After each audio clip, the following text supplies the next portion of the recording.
Hello, everyone. Thank you so much for joining this LabRoots, NIH, webinar about various different aspects of neurotechnologies and advancing neurotechnologies in understanding and tackling the challenges of neuropathologies in the human brain. I'm Angelique Paulk. I'm an instructor at Massachusetts General Hospital and Harvard Medical School. And I'll be talking about how we could actually translate novel neurotechnologies into this space, especially in trying to record from the human brain.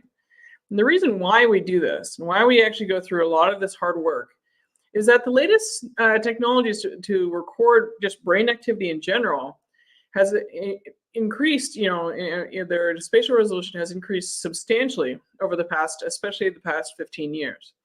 It's gone from, a sampling from 150 micron spacing to 50 micron spacing, which actually gives us a much better image of, voltage image of what is going on in terms of single cells and single cell brain activity, neurons in the brain. What that looks like in terms of the locations and the scale relative to different brain regions, such as the human brain. In this case, you can actually see that they're half of the temporal and frontal lobe is pictured here. And I'm zooming in here to kind of represent that the size of a single neurons in this large structure is basically these small little sort of like blue and green cells that you see highlighted here next to a bunch of electrodes. And these devices allow us to record the activity of these single cells at increasing higher and higher resolution in the neuroscience field. What does that information actually afford? Well, it gives us a mechanistic understanding of both cognition, different pathologies such as epilepsy and brain tumors, and how that actually interacts and interferes with normal brain activity.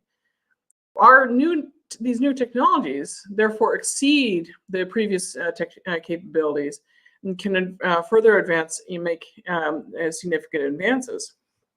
But the question is, how can we bring this into the clinic? How can we go from this amazing, explosion of neurotechnologies that's happening in the general neuroscience field and bring it in to be able to sort of record from human brain? So what my talk today will be about is how, as investigators in neuroscience, clinical, especially human neuroscience investigators, are able to, we can act to bring these devices into the clinic, into the operating room, into these types of spaces, and how we can translate them to tackle different types of aspects of pathologies and cognition. Particularly, I'll give you two examples: thin film electrodes and neuropixels probes, and our experiences in terms of bringing this into via the various different types of regulatory pathways, undergoing different kinds of steps in terms of sterilization, validation, et cetera, and how we're able to get approval for use to use these devices to understand cognitive processes in pathologies.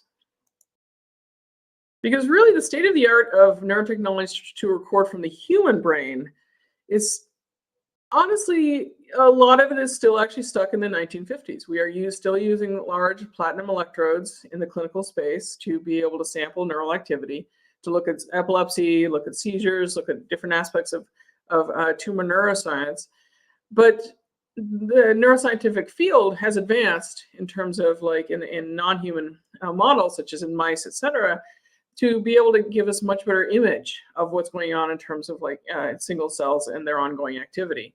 To give you a sense of that scale, we go from the brain. You can actually see in this picture that there's different types of ways to sample neural activity. In this case, the bright sort of checkerboard lights there are to indicate electrodes that are able to capture an image, so to speak, of ongoing neural activity in human neurons in the background. Now, the spaces that we are using these kinds of devices, or proposing to use these devices, as well as with the spaces that the clinical electrodes are being used, which are these larger sort of 3 millimeter contact, often electrodes, or 2 millimeter contact electrodes that are placed for the purposes for clinical purposes, are in 3 different general spaces. These settings for recording and interfacing with the human brain include in the operating room, which is what most of my talk will be about, and how devices are actually being used to be able to map functional versus non-functional regions of the brain. The other area is in the epilepsy monitoring unit, which involves semi-chronic sort of monitoring to be able to understand, the origin and onset of seizures in the case of patients with intractable epilepsy, for instance. And then there is a chronic setting, which I won't necessarily address too much, but the use of various different devices to actually record neural activity in instances who are individuals who are paraplegic, to be able to have a brain-computer interface, such as controlling a robotic arm, or also in the case of closed-loop or ongoing stimulation devices, such as the treatment of deep brain stimulation in epilepsy. All of these involve electrodes talking to and interfacing with brain cells. All of these involve technologies that had gone through regulatory pathways to be able to get to the clinic, to be able to record human brain activity safely, using biocompatible materials and using the best standard practices. Now, it also means that there's huge hurdles to get to that point. And I'm going to sort of highlight that each of these settings, we do believe, and this is why we're actually doing this type of approach, we believe that high-resolution devices can afford that much more information than current clinical tools and advance our understanding of what's going on with the human brain, both, whether from the ranges of basic science all the way to different pathologies. In terms of the devices, we have the most amount of experience with. At MGH, we've been lucky enough to be able to work with NeuroPixels Pros.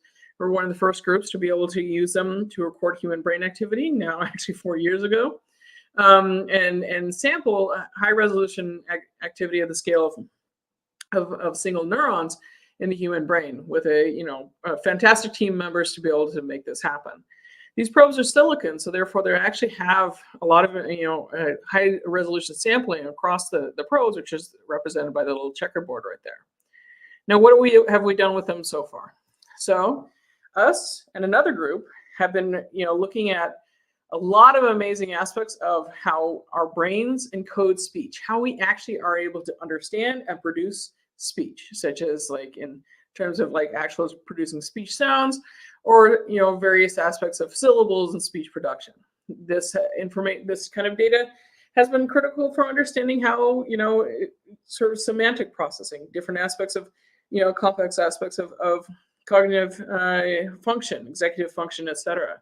So there's a whole swath of information that we can actually start to capture by sampling data using high-resolution devices that we didn't actually have before. The other devices that I'll be talking about are these thin film electrodes. These are the ones we generally we have worked with are produced by Shadi Daya in the IABL laboratory at UCSD. These are fantastic electrodes in that they are actually very flimsy and flexible. They move even with the air, in fact, but they can conform to the human cortical surface or actually be inserted and be flexible within the human brain to be able to allow us to give us high resolution, again, 20, 30 micron sort of resolution spatial sampling of single cell activity. And we've had a recent paper led by Dan Cleary that also used these electrodes to identify how our brain encodes and is able to represent syllables in different specific modules across the cortex using these high resolution devices. Now, these are more of the aspects of sort of, understanding fundamental features of cognition within the human brain. The projects that I've been mostly involved in is, going after questions of pathology. Of course, epilepsy is a major direction of focus for these approaches. But in addition to that, there is a brand new field called cancer neuroscience, started essentially, with the onset of these two papers in 2019, that started to show that tumor cells infiltrate and change how neurons behave. They actually change the underlying sort of connectivity, how cells talk to each other, et cetera. And that massive set of discoveries have driven a huge directional change in understanding how cancer and cancer neuroscience operates. What we're proposing is that we can use these kinds of neuropixels and thin film electrodes technology to get at what is going on at the single cell level, at the high resolution level, at that tumor boundary, where which is essentially the battlefield between invading tumors the immune system, and the neurons that are underlying, and dealing with this ongoing threat of tumor infiltration. In that regard, the grant that I was recently awarded is specifically focusing on using this high resolution activity to understand brain activity. As a particular example of this, this is an instance where we place these thin film electrodes at different locations relative to the tumor, which is represented by orange. And here, this is a representation of the ongoing different types of brain activity we would see when we look over, place the electrode on tissue that looks normal as opposed to tissue right over the tumor. Generally, the tumor has a lot less power, a lot less oscillations, and more or less like there's nothing, neural there at all. And this is just another validation that basically there is something in the physiological signal that could actually be, and tell us about the pathology. Another example of this is that we looked at epileptiform activity that indicates some sort of possible seizure activity eventually. We found that there was the closer you were to the tumor boundary with these electrodes, the more chance you see this epileptiform activity, which has been correlated with ongoing seizures. So this is to lay out the idea that we can look at the basic science, we can look at and improve our understanding and tackle some basic pathology questions. But we should really kind of always constantly ask ourselves as we introduce these technologies, introduce these ideas of do we need actually this higher resolution? We should always ask, are we advancing the field? Is it actually going to help in the case of patient care? And that those kinds of questions may actually require different tools, different approaches. The surface recordings may be better for certain particular cases. The depth recordings, inside cortex may be better for other kinds of questions. There could also always be minor, but pretty significant, or important technological advances and improvements to even current technologies. But to get those changes, to advance that, if you've already convinced yourself that basically this technology will be fantastic, to advance that to the next step, what is the sort of what will limit us to be able to go to that next step? Well, there's a number of regulatory procedures that we need to think about. And we do believe that there are practical uses for these high resolution devices, but we need to match those uses to the setting where they're being asked, operating room, clinic, the chronic setting, et cetera, and to the patient population. Will this be actually helpful for tackling different types of pathologies?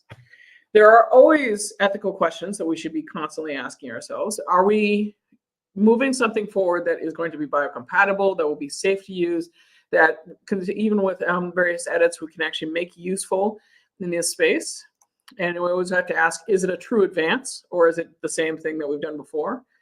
And the burden of proof in terms of the human neuroscience community and the field in general is that it is on us to test, validate, confirm the applicability and usefulness of new neurotechnologies safely under fully informed consent and via transparent pathways while still optimizing and always optimizing patient care. And so these are the kinds of underlying backgrounds and steps that we are constantly thinking about as we're going through these processes of bringing these devices into the translational care. So what I'll do is basically now this part may be a little bit more boring, honestly, but this is the kinds of steps that we ended up doing for both the NeuroPixels probe as well as the thin film electrodes to confirm for ourselves that A, this is an advance in the technology, B, it is worthwhile to try to get it through these various regulatory steps, and C, that we can make it, optimize it to be able to be used within the clinical setting. So one of the fantastic examples of a device that essentially revolutionized neuroscience in the past 10 years, as I've mentioned, is the NeuroPixels probe. It is now essentially more or less used in thousands of labs, apparently, in terms of both in recording in mice and non-human primates and various other species. It is powerful, not just that because the probe itself is high resolution, but that on the back end, there's some amazing technology and chips behind it that allows the signal to noise to be incredible, and you can really get some amazing and beautiful recordings very quickly, with at a nicely lower price point than a lot of other technologies out there. But its success, the NeuroPixel probe's success in the neuroscience field, and the fact that it's taken over, owes a lot to community feedback. The neuroscience community constantly talked to the company IMEC. IMEC listened. They actually produced a probe that is pretty spectacular for a lot of people to use. That gets us to the next point, that basically testing the devices is essential, and giving feedback to the engineers, to the different approaches. Oops, I think I've gone to the wrong thing and I clicked the wrong thing. So we'll see how this goes. Alrighty. So testing the devices is essential. So through this process, we can, as neuroscientists, as clinician researchers, I'm not actually a clinician, but I work with various clinician scientists who can give straight up feedback of whether or not a device is actually going to be not just good for non-human sort of models, such as mice and non-human primates, but also good for in the human clinic. So we can identify the best software. We can give feedback on whether or not it's actually going to be feasible. Will form factor actually work in a particular, like in the operating room? We gave honest feedback to the engineers that certain devices, such as what is highlighted, this little short SEEG form, just wasn't going to work. It just didn't work at all, and it was not going to be a feasible, in that form. The engineers went back and then created this long micro SEEG form, and that made it a huge difference. And therefore, that's now going through the regulatory pathways toward FDA approval under an investigational device exemption. So we were able to, be honest and express, that we found some errors in the crosstalk, so they redesigned the wiring, etc. All of this testing is essential, but it also means that there's a large team working together, thinking very carefully about how this device could be brought into working with humans. The other thing that is actually a small little tidbit that a lot of people aren't aware of is that human brain tissue, and this is why I'm actually advertising and indicating sort of this idea of the ex vivo recordings, is human brain tissue itself is very different. It can be substantially different to mouse sort of tissue and cortex, etc. So there are, in fact, and especially in the settings within the operating room or these various other kinds of disease states, is that tumors, lesions, aspects of epilepsy change the consistency and toughness of the tissue. Therefore, it is not the same thing as when you're actually trying to work with or insert an electrode into human brain versus mouse. And there's actually quite a bit of connective tissue. So a step that we wanted to do was we worked with neurosurgeons and under approved protocols to be able to test whether or not this could go in, these probes, for instance, could actually be inserted into resected tissue. In terms of the next steps, though, a big one was sterilization, and a piece that we never could, get around, and should never have tried to get around, was that we needed to ensure that every single device was sterilized, and that we could believe that the sterilization worked for that device. And what do I mean by that? Autoclave will melt these fancy chips. It will actually melt the hardware and essentially destroy it, which in autoclave is a common way to essentially steam a device for sterilization, but it will actually melt your chips. There are other sort of approaches called Steris and Sterad, which are using a type of moving gas of hydrogen peroxide. That seems to not interfere. It seems to interfere with certain chips as well. And it doesn't necessarily get in the nooks and crannies of the device. So ethylene oxide, which is a particular sterilization protocol that works quite well, only certain companies can do, and not all the hospitals will actually have. We had to work this out. We had to understand what is the next set of processes that are needed for sterilizing these types of devices, and what's going to be safe, within the realm of sterility. There are two possible pathways. We have a protocol that a local hospital can use to process and sterilize the device, or have a outside company sterilize. So with the thin film electrodes, we were lucky enough that we actually could use the autoclave in those particular devices because it doesn't have a working chip on them. And we were able to rely on that and then have a process that the local hospital is able to sterilize. The neuropixel sterilization was more complicated. It is actually a chip on that probe, or sets of chips on that probe. Therefore, we actually had to go through sterilization validation for ethylene oxide, then consult with clinicians and clinical staff to identify what are the best ways to package these devices, to bring them into the clinic, to actually make it easy for them to go from device, open it up in the sterile field, and be able to move it into sort of being able to place it on the brain.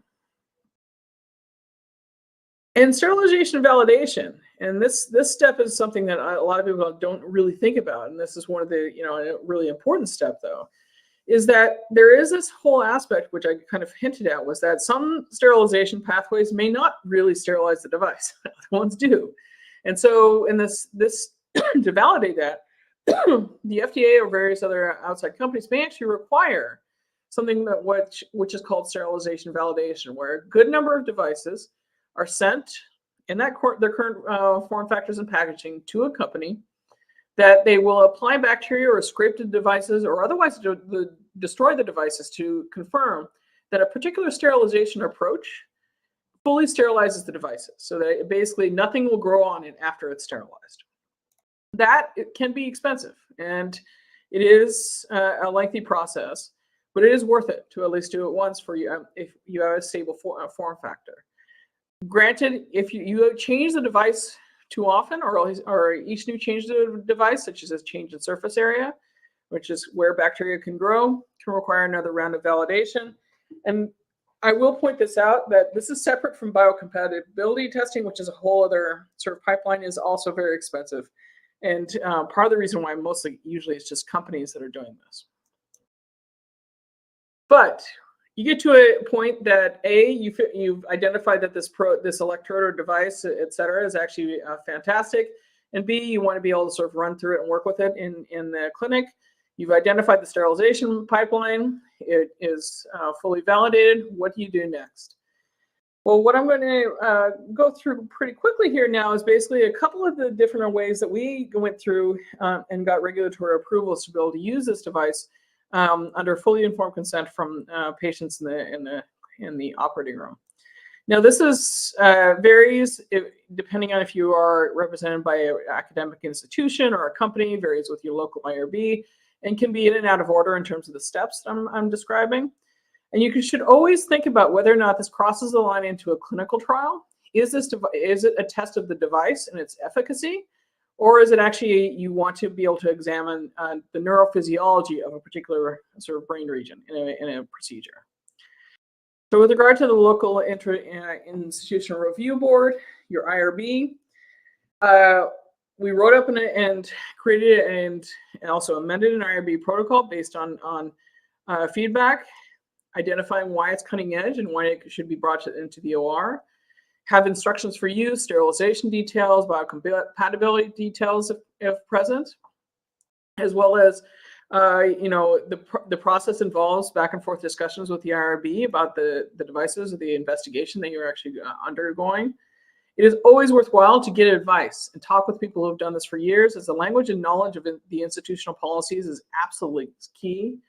And you should always be at every point of this whole process, ask the ethical questions. What use cases are appropriate for this work? Is this appropriate for this patient population? Should we be interrupting the flow to be able to test this device with these individuals?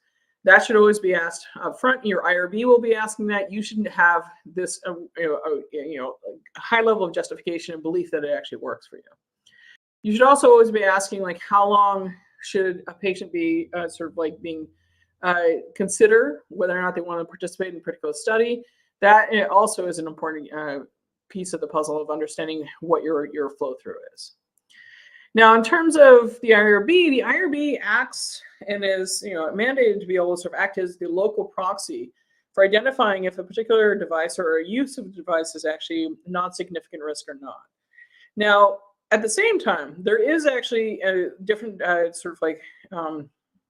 recommendations, such as from the NIH or various other groups, to approach the FDA to submit a risk designation application, which can result in something called a non-significant risk designation from the FDA. I very much recommend consulting with people who know this process well, and they have 90 days to get back to you. But the NSR for a particular use case, such as in a tumor resection, is desirable because it gives you some amount of flexibility in terms of the regulatory pathways. They could actually come back with that this is a significant risk for this device, and recommend getting a investigational device exemption. There's a lot of materials, such as the materials that I just mentioned to you, that you would be submitting, for the IRB, and it is for both the device and its use case. Pretty much the what surgery, what approach you're using, as well as what the device is. So it's not just a blanket approval for that device for any indication.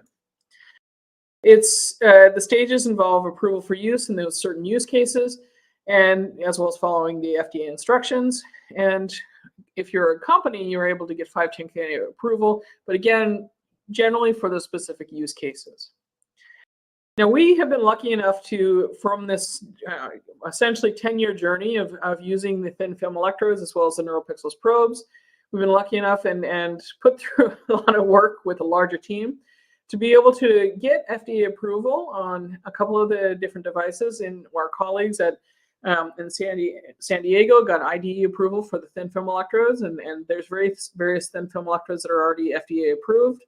And then the NeuroPixels probes are actually considered non-significant risk designations for open craniotomies for tissue resections, such as tumor or epilepsy at MGH and separately at Baylor. And then there's a IDE in place in Colorado, and we're working in collaboration with our team in Colorado. So you get the approvals, you get to do some amazing work with some incredible team members, especially the clinical setting. The next thing is bringing it to the clinic. This step is challenging, and this is where a lot of the learning curve is pretty sharp for a lot of people who are starting out with who have not worked in the human space. Because while there's a lot of there's opportunities to be able to record and understand the brain in terms of epilepsy and tumor resection, or in the case of DBS electrodes, the space is a dynamic space. I've actually been to several different ORs at different hospitals. There is a lot of aspects that are very similar between the different ORs, which actually is not surprising, but there are some aspects where you end up having to learn the flow, the workflow, et cetera. And in some ways there's a dance that's involved. With this, I am pretty much would like to recommend that everyone has a high level of communication, empathy, situational awareness, adaptability, and a complete and full understanding and belief that the highest priority for any of this is patient care.